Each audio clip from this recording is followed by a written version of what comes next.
According to the traditions of the church, Jesus carried his cross down a road that is today called the Via Dolorosa, which means the Way of Sorrows. Right now you're going to learn the story of what happened here 2,000 years ago.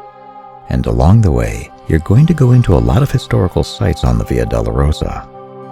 When Jesus took up his cross, the distance that he walked to Mount Golgotha was about 600 meters, or about 1/3 of a mile going westward. Now, an average person can walk this path in about 8 minutes. Jesus probably took a lot longer.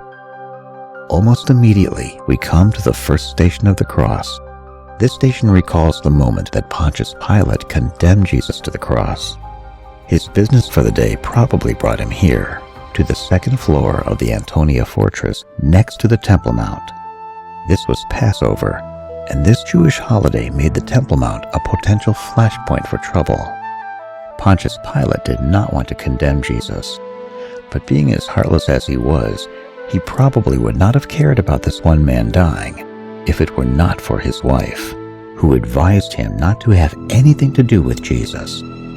Pilate tried several times to release him, but a riot was brewing in the streets of Jerusalem, and he knew that the security of his job as Roman governor was in danger if things got out of hand. So he took the coward's way out and condemned Jesus to death. It should not surprise you to learn that Pilate killed himself just a few years later.